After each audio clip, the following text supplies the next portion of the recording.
बाजार mobile app lockdown की अवधि में ग्राहकों को दुकानों की उपलब्धता के बारे में जानकारी, आपके आसपास के क्षेत्र में राशन, फल, सब्जी, दूध और दवाइयों का पूरा ब्यौरा। इसका उद्देश्य मात्र यही है कि लोग अनावश्यक घरों से ना निकले, कि लोग इस ऐप का अधिक से अधिक उपयोग करें ताकि मौजूदा संक्रमण से हम लोग लड़ पाए। आज ही डाउनलोड करें बाजार मोबाइल ऐप, घर में रहें, सुरक्षित रहें।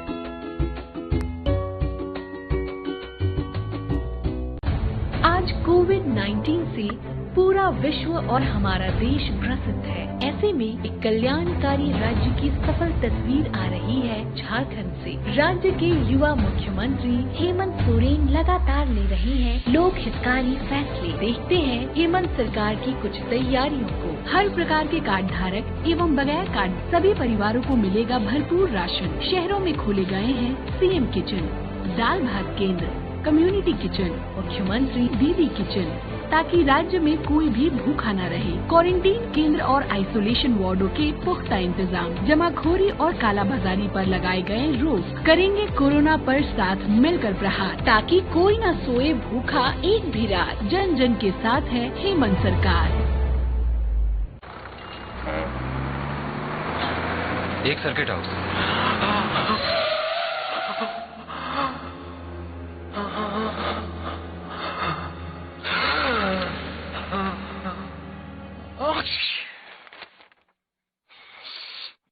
नोवेल कोरोना वायरस बीमारी को फैलने से रोका जा सकता है। खांसते और छींकते वक्त अपने मुंह पर रुमाल और टिश्यू रखकर इसे फैलने से रोक सकते हैं। अपनी सुरक्षा के लिए हमारी मदद करें। अगर आपको खांसी, बुखार या सांस लेने में तकलीफ हो तो तुरंत नजदीकी स्वास्थ्य केंद्र जाएं या हेल्पलाइन नंबर 911123978046 पर संपर्क करें।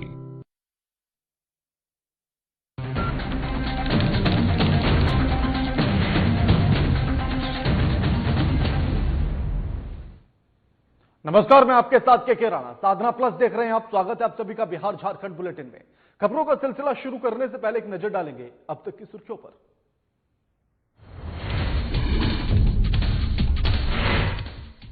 कांग्रेस के वरिष्ठ नेता सह राज्यसभा सांसद धीरज प्रसाद ने हेमंत सरकार की जमकर की तारीफ। हेमंत सरकार की कोरोना से निपटने की तैयारियों को बताया बेहतर।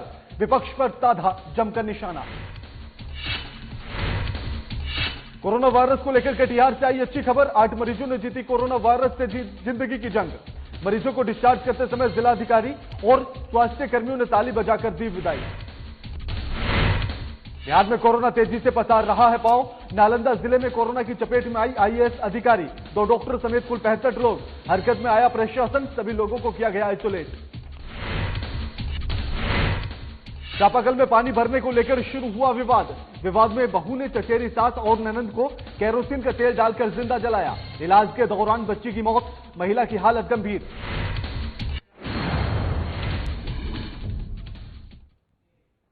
बड़ी खबर के साथ बुलेटिन की शुरुआत करेंगे। पटना से इस वक्त की बड़ी खबर आ रही है, जहां बिहार में दूसरा अपडेट कोरोना को लेकर जारी कर दिया गया है। बड़ी खबर आपकी टीवी स्क्रीन पर। बिहार में कोरोना का दूसरा अपडेट जारी। 15 नए मरीज पाए गए हैं कोरोना संक्रमित। मरीजों की संख्या बढ़कर 1193 हो चुकी है। रोहतास से 14 और पटना से 1 मरीज की पुष्टि हुई है। स्वास्थ्य विभाग के प्रधान सचिव संजय कुमार ने जानकारी दी है। लगातार मामले सामने निकलकर आ रहे हैं। आंकड़ों में इजाफा देखा जा रहा है, जो चिंता का सबब भी बना हुआ है। और जैसे ही बिहार में कोरोना का दूसरा अपडेट जारी किया गया, जिसमें 15 नए कोरोना संक्रमित मरीजों के सामने आने की पुष्टि हुई है, स्वास्थ्य विभाग के प्रधान सचिव संजय कुमार ने इस पूरे मामले की जानकारी दी है। अब बिहार में मरीजों की संख्या बढ़कर 1193 हो चुकी है।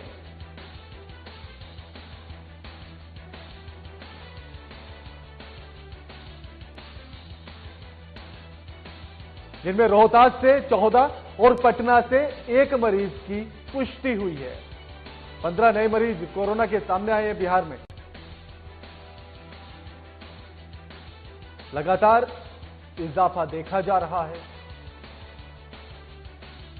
चिंता की बात भी ऐसे में अहम है, जहां एक तरफ लॉकडाउन को खोलने को लेकर और साथ ही रियायतें देने की बात चल रही है, राहत देने की बात चल रही है, लेकिन ऐसे में अगर लगातार ये आंकड़े बढ़ते चले जाएंगे तो चिंता भी बढ़ेगी, गंभीरता भी बढ़ेगी। इस खबर पर हमारे साथ हमारे संवाददाता अनिल कुमार फोनलाइन पर जुड़ गए हैं।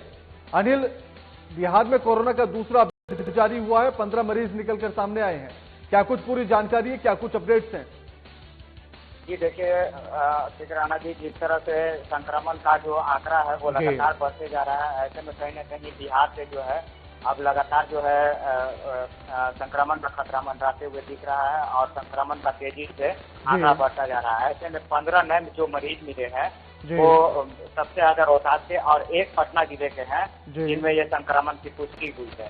स्वास्थ्य विभाग द्वारा जारी जो अपडेट मिला है, पहला अपडेट आज का जो जारी हुआ है, उसमें 15 संक्रमित मरीज पाए गए हैं, जिनकी पुष्टि हो गई है। अब स्वास्थ्य विभाग द्वारा संजय कुमार खुद सचिव, स्वास्थ्य विभाग के सचिव संजय कुमार ने ये पुष्टि कर दी है, जिसमें कि 15 में से 14 मामले जो है खुद रोहतास जिले के हैं और एक मामला जो है वो राजधानी पटना का है, जो कि पटेल नगर इलाके का है। ऐसे में राजधानी पटना में भी अब संक्रमितों की संख्या में लगातार इजाफा हो रहा है और ये लगातार जो इजाफा हो रहा है उसमें संख्या अगर पटना जिले की बात की जाए, पटना की, तो वहाँ 102 के आसपास ये पहुंच गया है। अब ये संक्रमण जो है तेजी से फैलता हुआ दिख रहा है। जी ठीक है राणा जी, बिल्कुल। लेकिन अनिल, ऐसे में जहां लॉकडाउन 4 की अगर बात की जाए तो उसमें कुछ चीजों में रियायतें देने की बात की जा रही है और अधिक राहत देने की बात की जा रही है, लेकिन ऐसे में अगर लगातार आंकड़ों में बढ़ोतरी देखी जाएगी तो फिर चिंता बढ़ना भी लाजमी हो जाएगा। अनिल बिल्कुल जी, बिल्कुल आपका कहना बिल्कुल सही है कि लगातार जिस तरह से बिहार में कोरोना का संक्रमण तेजी से फैलता जा रहा हुआ, वहीं आंकड़ा बिहार का जो है 1193 पहुंच गया है। ऐसे में कहीं न कहीं लॉकडाउन 3 का आज का आखिरी दिन है और आज के बाद प्रधानमंत्री खुद लोगों सभी मुख्यमंत्रियों से वार्ता करेंगे और बहुत सारे राज्यों ने जहां पर एक और प्रधानमंत्री से यह गुजारिश की है कि इस लॉकडाउन 4 की अवधि को बढ़ाते हुए अब लॉकडाउन 3 को खत्म कर लॉकडाउन 4 को बढ़ाते हुए 2 सप्ताह के लिए और लॉकडाउन को बढ़ाया जाए। वहीं 31 मई तक गुजारिश भी की है कि लॉकडाउन को बरकरार रखा जाए।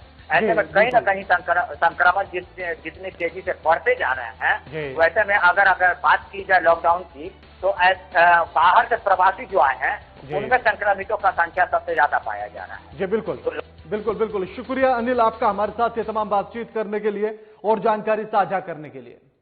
कांग्रेस के वरिष्ठ नेता सह राज्यसभा सांसद धीरज प्रसाद साहू अपने गृह नगर लोहरदगा में साधना न्यूज से बातचीत में हेमंत सोरेन की या कहें कि उनकी सरकार की सराहना करते हुए विपक्ष पर उन्होंने हमला बोला है। उन्होंने कहा है कि कोरोना संक्रमण के इस संकट काल में राज्य सरकार बेहतर काम कर रही है और विपक्ष इस संकट काल में भी राजनीति करने से बाज नहीं आ रहा है।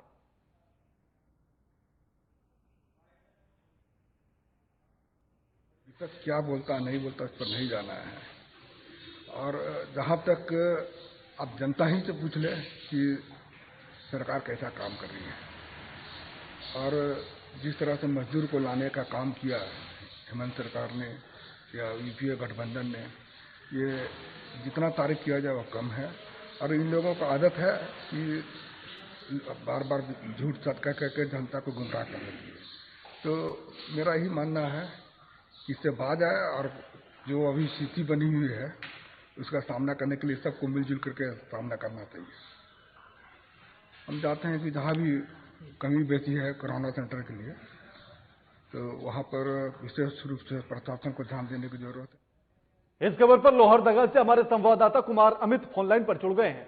अमित, जिस तरह से अभी कहा गया और जिस तरह से हेमंत सरकार की तारीफ भी लगातार की जा रही है, उसी बीच राज्यसभा सांसद ने भी कहा, उनका कहना है कि विपक्ष लगातार राजनीति कर रहा है जबकि सरकार बेहतर कार्य कर रही है। जमीनी स्तर पर क्या कुछ नजर आता है? मैं बता दूं कि झारखंड में यूपीए गठबंधन की सरकार है, जिसमें जेएमएम और कांग्रेस सहित आरजेडी के जो विधायक है उनके द्वारा झारखंड में सरकार बनी है। और कांग्रेस के वरिष्ठ नेता राज्यसभा सांसद धीरज प्रसाद साहू जो अपने गृह नगर लोहरदगा आए हुए थे। इसी तरह जब हमने साधना न्यूज के तरफ से उनसे बात की तो उन्होंने सीधे तौर पर हेमंत सरकार की सराहना करते हुए विपक्ष पर बड़ा हमला बोला। उन्होंने कहा कि कोरोना संक्रमण के इस संकट काल में राज्य सरकार बेहतर काम कर रही है, जबकि उन्होंने ये भी कहा कि हेमंत सोरेन सरकार ने विपरीत परिस्थितियों में झारखंड के बाहर से मजदूरों को प्रदेश में ला रही है। वहीं झारखंड प्रदेश में काम करने वाले दूसरे प्रदेश के मजदूरों को भी उनके गृह नगर तक पहुंचाने का काम कर रही है। इसी को लेकर उन्होंने विपक्ष पर बड़ा हमला करते हुए कहा कि इस संकट काल में भी राजनीति से बाज नहीं आ रहे हैं, जनता सब कुछ देख रही है। वहीं जिले के क्वारंटाइन सेंटर में कमी की खबरों को लेकर रावत सभा सांसद ने कहा कि संकट काल में समाजसेवकों को आगे आना चाहिए। उन्होंने लोगों से अपील भी की है कि जो और साथ में अपने जो सांसद मद है उन राशियों से इन कमियों को दूर करने का भी भरोसा दिलाया है। जी राणा जी। जी शुक्रिया कुमार अमित आपका हमारे साथ ये तमाम बातचीत करने के लिए और जानकारी साझा करने के लिए। और इसी बीच बड़ी खबर आ रही है, आपको बताते रांची से, जहां चौथा लॉकडाउन को लेकर भी चरण की घोषणा कर दी गई है, यानी कि लॉकडाउन का चौथा चरण भी अब शुरू हो चुका है। रांची से बड़ी खबर इस वक्त, 31 मई तक रहेगा लॉकडाउन का चौथा चरण। 14 दिनों का होगा लॉकडाउन का चौथा चरण। चौथे चरण के नियम कायदों की घोषणा थोड़ी देर में कर दी जाएगी, यानी कि लॉकडाउन को एक बार फिर से बढ़ा दिया गया है, चौथा चरण शुरू। और साथ ही आपको बता दें कि ये 31 मई तक के लिए लॉकडाउन को बढ़ा दिया गया है। बड़ी खबर आपकी टीवी स्क्रीन पर साधना प्लस दिखा रहा है। लॉकडाउन के चौथे चरण की हुई घोषणा। 14 दिनों का होगा लॉकडाउन का चौथा चरण। चौथे चरण के नियम कायदों की घोषणा थोड़ी देर में कर दी जाएगी। जिस तरह से लगातार मामले निकलकर सामने आ रहे हैं, या फिर कहें कि जिस तरह से आंकड़ों में लगातार इजाफा देखा जा रहा है, उसी के चलते लॉकडाउन की मियाद को बढ़ाने की बात कही जा रही है और उसी के चलते बढ़ा दिया भी गया है। इसी पर हमारे साथ हमारे बिहार झारखंड के संपादक कुंदन कृतज्ञ जी फोनलाइन पर जुड़ गए हैं। कुंदन जी, लॉकडाउन 4 अब शुरू कर दिया गया है, उसकी घोषणा कर दी गई है, 31 मई तक के लिए बढ़ा दिया गया है। आखिर क्या कुछ संभावनाएं नजर आ रही हैं कि क्या लॉकडाउन 4 में कुछ रियायतें, कुछ राहत दी जाएगी झारखंड को भी? देखिए कि आपको बता दें कि देश के 730 जिलों में 30 जिले कोरोना संक्रमण से बहुत बुरी तरीके से प्रभावित हैं। और 12 मई को जब प्रधानमंत्री नरेंद्र मोदी ने देशवासियों को संबोधित किया था, तो उस समय उन्होंने कुछ स्पष्ट संकेत दे दिए थे कि देश में लॉकडाउन का चौथा चरण आएगा, लेकिन यह अपने नए रंग रूप में होगा। और अब से थोड़ी देर पहले मिनिस्ट्री ऑफ होम अफेयर्स, केंद्रीय गृह मंत्रालय ने इस बात की घोषणा कर दी है कि 31 मई तक लॉकडाउन का चौथा चरण है वह जारी होगा, जो आज समाप्त हो रहा था। इसका मतलब यह हुआ कि यह लॉकडाउन का चौथा चरण 14 दिनों के लिए प्रभावी होगा देश में। और इसमें अभी तक की जो हमारे पास सूत्रों से खबर आ रही है कि जो नियम और कायदे होंगे, थोड़ी देर में गृह मंत्रालय उसकी स्पष्टता के साथ पूरे विस्तार पूर्वक उसे प्रकाशित करेगा। और इसके बाद यह संभावना जताई जा रही है कि जो 30 जिले प्रभावित हैं बुरी तरीके से, जिन्हें रेड जोन में रखा गया है, हॉट स्पॉट डिक्लेयर किया गया है, जिसमें नोएडा का एनसीआर का नोएडा इलाका भी आता है और बाकी देश के तमाम जिले आ रहे हैं, उन जिलों में पाबंदियां जारी रहेंगी। और बाकी 700 जिलों में कुछ आर्थिक गतिविधियां खोली जाएंगी, पब्लिक ट्रांसपोर्ट के खोलने की बातें आ रही हैं। और आपको साथ ही बता दें कि जिस तरीके से खबरें निकल कर आ रही हैं, उन खबरों की अगर हम माने और जो सूत्र हमें बता रहे हैं कि यह लॉकडाउन का आखिरी चरण होने वाला है और इस चरण के दौरान बहुत सारे नियम कायदों में ढील देने की बात की जा रही है। ठीक है। आखिर कुंदन जी, जिस तरह से झारखंड में हम देख रहे थे, झारखंड में बिल्कुल भी रियायतें नहीं दी गई थी, राज्य सरकार ने भी इस बात को मना कर दिया था। क्या चौथे चरण को लेकर आखिर सरकार की मंशा क्या नजर आती है, राज्य सरकार की अगर बात करें तो? महाराष्ट्र की सरकार ने, तमिलनाडु की सरकार ने केंद्र सरकार की घोषणा के पहले ही लॉकडाउन के चौथे चरण की मियाद 31 मई तक बढ़ा दी थी। हेमंत सोरेन भी केंद्र सरकार के इस निर्देश के इंतजार में थे और हेमंत सोरेन ने जिस तरीके से राज्यवासियों को संबोधित करते हुए कहा था कि हम अपने प्रवासी मजदूरों को, जो 7 लाख से ज्यादा प्रवासी मजदूर और छात्र दूसरे राज्यों में फंसे पड़े हैं, केवल हम उन्हें अपने राज्य में वापस लेकर नहीं आ रहे हैं, उनके साथ संक्रमण का एक बहुत बड़ा खतरा लेकर आ रहे हैं। और शायद यही वजह रही है कि हेमंत सोरेन ने मुख्यमंत्री के तौर पर अपना माइंड मेकअप किया हुआ था, एक बहुत क्लियर कट विजन था कि झारखंड में भी लॉकडाउन को बढ़ाया जाएगा। वो बस केंद्र सरकार के इस निर्देश के इंतजार में थे कि केंद्र सरकार चौथे चरण को लेके क्या फैसला लेती है। और आपको के बता दें कि आज से 53 दिन पहले जब लॉकडाउन प्रारंभ हुआ था, उस समय देश में लगभग 300 मरीज थे और 53 दिन के बाद मरीजों की संख्या, संक्रमित लोगों की संख्या 90,000 से ऊपर पहुंच गई है। और जबकि कोरोना के एक्टिव केस लगभग 54,000 हैं। अगर उचित संख्या में बात करें तो यह 53,946 हैं। 34,108 लोग अपना इलाज, सफल इलाज करवा के अपने घरों को लौट चुके हैं और 2,872 मरीजों की देश में मृत्यु हो चुकी है। तो आप कुल मिलाकर कह सकते हैं कि भारत में लॉकडाउन की वजह से कह लें या यहाँ पर इलाजों की वजह से मान लें, जो मरीज के स्वस्थ होने का जो प्रतिशत है वह बाकी विश्व के बाकी देशों से काफी अच्छा है। और शायद यही वजह है कि अब जब हम लॉकडाउन के इस चौथे चरण में कल से प्रवेश करेंगे तो हो सकता है कुछ आर्थिक गतिविधियों को छूट दी जाए, जिसकी घोषणा अब से थोड़ी देर में गृह मंत्रालय के द्वारा की जानी है। के बिल्कुल, शुक्रिया कुंदन जी आपका हमारे साथ तमाम बातचीत करने के लिए और जानकारी साझा करने के लिए। एक वक्त एक छोटे से ब्रेक का हो चला है, ब्रेक के बाद जल्द हाजिर होते हैं।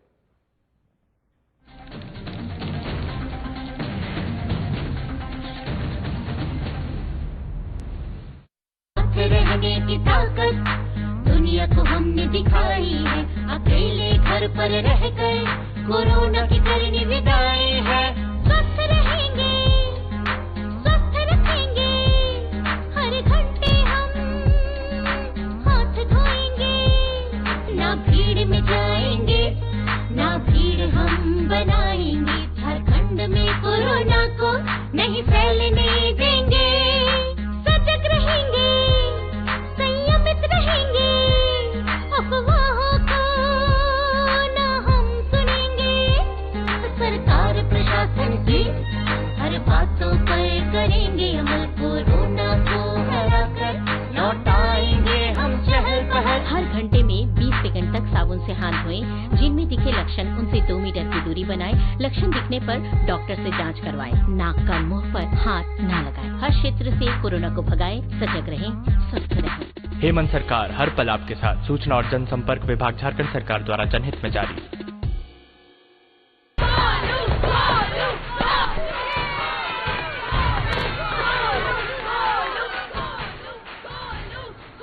बैटिंग तो अर्जुन कर रहा है, तो सब गोलू के लिए क्यों चीयर कर रहे हैं?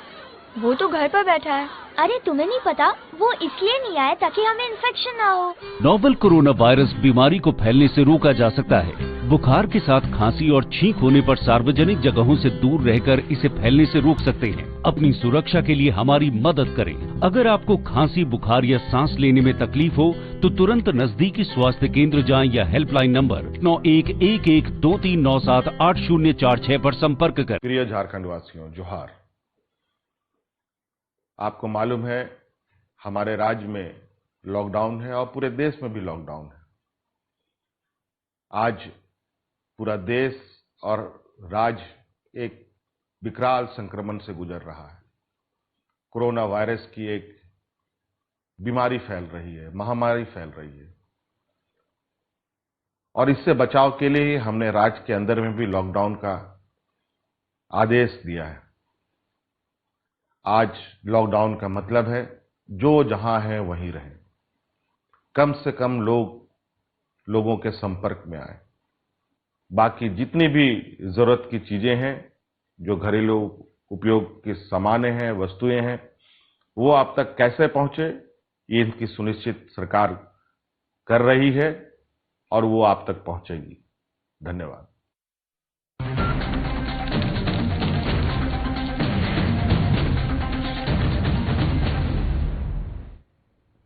ब्रेक के बाद आप सभी का स्वागत है। कोरोना के कहर के बीच कटिहार से एक अच्छी खबर निकलकर सामने आ रही है। कटिहार में आज 18 पॉजिटिव मरीजों में से 8 मरीजों को ठीक होने के बाद उन्हें डिस्चार्ज कर दिया गया है। मरीजों को डिस्चार्ज करते समय जिलाधिकारी के साथ साथ स्वास्थ्य विभाग के अधिकारी और कर्मियों ने भी ताली बजाकर मरीजों को कोरोना के खिलाफ जंग जीतने के लिए उत्साहवर्धन किया है। कटिहार जिला में हम लोग अब तक कुल 520 सैंपल ले चुके हैं, जिसमें 17 पॉजिटिव केसेस आ चुके हैं। इन 17 के अतिरिक्त एक पॉजिटिव मामला और आया है जिनका कि मालदा में जिनका टेस्ट किया गया था। तो इस प्रकार से टोटल हम लोग के यहाँ पे 18 पॉजिटिव केसेस हो जाते हैं। इन 18 में से मुझे बताते हुए बहुत आप लोगों को संतुष्टि हो रही है कि 8 लोग का रीटेस्ट कराया गया, 2 बार रीटेस्ट कराया गया और वो आज डिस्चार्ज कर दिए, उनका नेगेटिव आ गया। और उसके अतिरिक्त अभी हमारे पास में 10 लोग और ऐसे हैं जो कि पॉजिटिव टेस्टेड हैं। 8 लोग जो पॉजिटिव निकले थे वो यहाँ पे लगभग हफ्ते से 10 दिन के अवधि बिताने के बाद में आइसोलेशन सेंटर में वो लोग दोबारा अब उनका जब टेस्ट लिया गया तो नेगेटिव आ गए हैं और दोबारा टेस्ट लेने के फिर 48 घंटे में टेस्ट लिया गया तो पुनः उनका नेगेटिव आ गया। तो इस प्रकार हम लोगों ने इन 8 जो व्यक्ति थे उनको यहाँ से डिस्चार्ज कर दिया। तो सर बढ़िया है, बेसिकली हम लोग को स्टार्टिंग डे 1 से ही के लिए बढ़िया था। हम लोग को ऐसा लग नहीं रहा था कि हम लोगों को कोई वायरस वगैरह चक्कर रखा है कुछ नहीं। हम लोग शुरू डे 1 से ही स्ट्रॉन्ग थे, अभी भी स्ट्रॉन्ग है। अच्छा, क्या लोग अभी इसको लेकर बात पैनिक है, आप लोग खुद क्या कहेंगे? नहीं, बेसिकली देखिए यहाँ पे पैनिक ना बीमारी से नहीं है, लोगों का जो गलत मैसेज वगैरह जाता है ना समाज के अंदर में, और समाज से जो गलत मैसेज निकल के आता है ना, लोग उससे ज्यादा बीमार हो रहे हैं। ये बीमारी वगैरह जो इतना ज्यादा जटिल नहीं है, सबका इलाज होता है। इससे बड़ा कैंसर बीमारी उनका भी इलाज होता है। नालंदा जिले में कोरोना के संक्रमण का कहर अब धीरे धीरे अधिकारियों तक पहुंच गया है और जिले के अधिकारियों को भी अपनी चपेट में लेना अब शुरू कर दिया गया है, जिसके कारण जिले के अब तक एक आईएएस अधिकारी, एक प्रशिक्षु, डीएसपी और 2 डॉक्टर समेत कुल 65 लोग कोरोना जैसी महामारी से संक्रमित हो चुके हैं। आपको बता दें कि जिले के हिलसा प्रखंड में ही सबसे ज्यादा अधिकारी कोरोना से संक्रमित हो चुके हैं। यही कारण है कि वहां के वरीय अधिकारी समेत 3 लोग कोरोना की चपेट में आ चुके हैं, जबकि 2 प्रवासी भी कोरोना से संक्रमित हो चुके हैं। इधर लगातार अधिकारियों में कोरोना पॉजिटिव पाए जाने के बाद जिले के अन्य अधिकारियों में भी हड़कंप मच गया है। इतना ही नहीं, सरकारी कार्यालयों में काम करने वाले कर्मचारी भी डरे हुए हैं।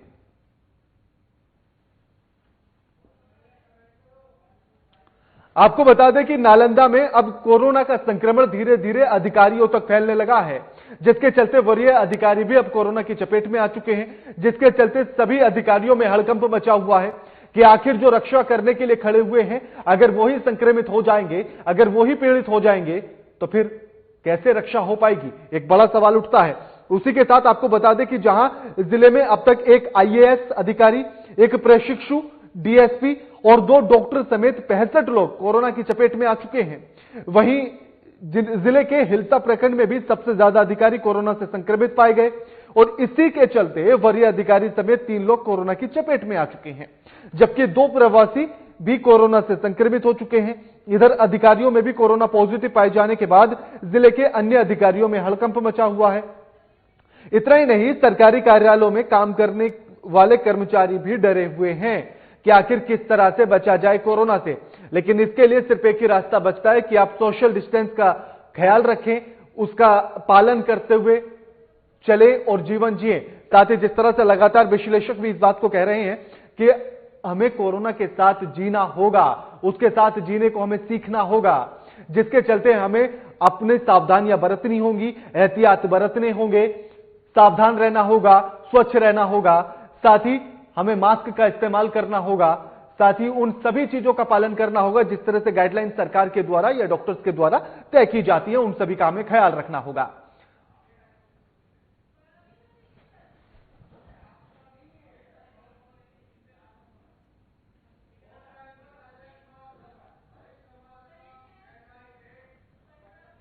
इस खबर पर हमारे वरिष्ठ संवाददाता अजय कुमार फोनलाइन पर जुड़ गए हैं। अजय, अब कोरोना अधिकारियों तक को अपनी चपेट में लेने लगा है, यानी कि जो लोग रक्षा में खड़े हुए थे वो भी अब चपेट में आने लगे हैं। आखिर किस तरह का डर अधिकारियों के अंदर देखा जा रहा है या वो इसको किस तरह से देख रहे हैं? देखिए, ये डर जो है वो हर व्यक्ति के अंदर है जो घर से बाहर निकल रहा है और लोगों के बीच में जा रहा है। और कोरोना के जो फ्रंट वॉरियर्स हैं उसमें से जो डॉक्टर्स हैं, प्रशासनिक अधिकारी हैं, इसके अलावा सिपाही हैं, पुलिसकर्मी जिसको सारे पुलिसकर्मी हैं और मीडिया कर्मी हैं, ये सारे लोग जब लोगों से मिलने जाते हैं तो जाहिर सी बात है खतरे की आशंका जो है बढ़ जाती है। अब देखेंगे कि जैसे पटना में ही देखेंगे जो 107 मरीज मिले हैं अभी तक, जो उसमें से 42 लोग ठीक हो चुके हैं, लेकिन बीएमपी के 26 जवान संक्रमित हो चुके हैं। इसी तरह से जो आपके पास हम जो नालंदा से खबरें आ रही हैं, नवादा से खबरें आ रही हैं, इन सब जगह देखेंगे जो फ्रंट लाइन पे लड़ रहे हैं उनको जो है एहतियात रखने के बावजूद कहीं ना कहीं कुछ ऐसी माइंड मिस करने की बात कह सकते हैं जिसकी वजह से ये संक्रमण हो रहा है। एक IAS अधिकारी हैं, नाम तो नहीं लेना चाहिए उनका, जो लोगों को क्वारंटीन सेंटर पे ये समझाने गए थे कि भाई तुम लोग ठीक से रहो, या फिर जो दिक्कत होगी हम लोग को बताओ, या कैसे सोशल डिस्टेंसिंग मेंटेन रखेंगे, कैसे इन सब चीजों का करेंगे, तो उनको भी कोरोना हो गया है। तो कोरोना फ्रंट वॉरियर्स जो हैं, चाहे वो किसी भी क्षेत्र के हों, वो जो लोगों के बीच में जा रहे हैं उनका खतरा बढ़ गया है। इसको लेकर के प्रशासन में थोड़ी बहुत तो बेचैनी है कि आखिर अब इनको रोकने से पूरा का पूरा सिस्टम थम जाएगा, सिस्टम चला पाना मुश्किल हो जाएगा। लेकिन जो एहतियात है, सोशल डिस्टेंसिंग है, ग्लव्स है, मास्क है, सैनिटाइजर है, उन सब का जो उपयोग होगा वो जुडिशियली, जिसको कहा जा सकता है, तरीके से करना प्रशासन के पास एकमात्र चारा बचा हुआ है। जी बिल्कुल बिल्कुल। और अजय, उसी के साथ ही कटिहार में भी 18 पॉजिटिव में से 8 लोग स्वस्थ होकर अपने घर के लिए लौट चुके हैं। आखिर किस तरह की खुशी वहां के स्वास्थ्य विभाग कर्मियों में, या फिर कहें कि उन मरीजों में देखी गई है? देखिए, एक तरफ जहां पे जिस तरह से प्रशासन में इस बात को लेकर के थोड़ी सी सतर्कता या बेचैनी है कि हमारे जो फ्रंट बैरियर्स उनको कोरोना न हो जाए, तो वहीं दूसरी ओर जब अस्पताल में जो कोविड-19 के मरीज भर्ती होते हैं तो उसको लेकर भी प्रशासन बेचैन होता है। लेकिन जैसे वो ठीक होकर घर जाने की स्थिति में आते हैं, विश्वास करिए अस्पताल का हर कर्मी ऐसे लगता है जैसे उसने कोई जंग जीत ली हो, जैसे लगा उसने कोविड-19 को हरा करके, जैसे लगता हो कि बहुत बड़ा मतलब पाकिस्तान पे जो है गोले बरसा दिए हो, इस तरह की फीलिंग आती है और लोग तालियां बजाकर इसका स्वागत कर रहे हैं। और प्रशासन में भी एक तरह से कहें संतोष होता है, राहत होती है कि चलो इस कोविड-19 से लड़ा जा सकता है। और एक रिमार्केबल बात यह होगी कि बिहार में जितनी मौतें हुई हैं, 8 मौतें हुई हैं, उनमें आप देखिए कोमॉर्बिड कंडीशन ज्यादा थे, अर्थात कोरोना के अलावा भी बीमारियां थी। लेकिन जो लोग स्वस्थ हैं उनको कोरोना हो जा रहा है, वो किस तरह से लड़ रहे हैं, ये निश्चित रूप से प्रशासन बिल्कुल। अजय, किस तरह से वो लड़ रहे हैं, अजय मैं आपको रोकना चाहूंगा क्योंकि अब हमारे पास एक और बड़ी खबर पटना से आ रही है, उसका रुख करेंगे। और इसी बीच पटना से एक और बड़ी खबर आ रही है जहां बिहार में कोरोना को लेकर दूसरा अपडेट जारी हो चुका है। आपको बड़ी खबर दिखाते हैं पटना से। 58 नए मरीज पाए गए हैं कोरोना संक्रमित। बिहार में कोरोना का दूसरा अपडेट जारी, 58 नए मरीज पाए गए हैं कोरोना संक्रमित। मरीजों की संख्या बढ़कर 1251 हो चुकी है। नालंदा, सारण में मरीजों की पुष्टि हुई है। स्वास्थ्य विभाग के प्रधान सचिव संजय कुमार ने जानकारी दी है। हमारे साथ हमारे वरिष्ठ संवाददाता अजय फोनलाइन पर जुड़े हुए हैं।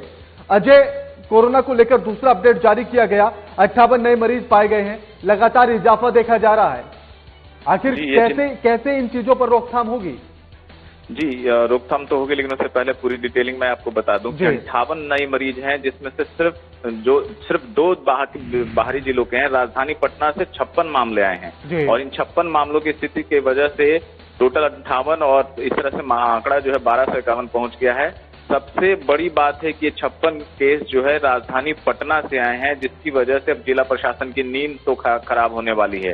इसके अलावा आप देखें नालंदा का नूरसराय से 1 और सारण के सोनपुर से 1 नए मरीज की पुष्टि हुई है। आप देखेंगे जो मामला ज्यादातर आ रहा है उसमें सबसे ज्यादा जो मामले आए हैं पटना के, जो हम बात कर रहे थे जिले के पूर्वी इलाके अथमल गोला से आ रहा है। अथमल गोला में देखिएगा ज्यादातर मरीज हैं। उसके अलावा RPS मोड़ है यहाँ पे पटना राजधानी में, और अगम कुआं से ये मरीज हुए हैं। BMP के जवान जो हैं वो लगातार संक्रमित हो रहे हैं। आप देखेंगे हमारे पास जो मामले आए हैं 59 वर्षीय BMP जवान से लेकर के 23 वर्षीय BMP जवान, जो BMP 14 है खजपुर राजा बाजार के पास, बिल्कुल लगातार ये मामले बढ़ते जा रहे हैं। शुक्रिया आपका अजय, हमारे साथ ये तमाम बातचीत करने के लिए और जानकारी साझा करने के लिए।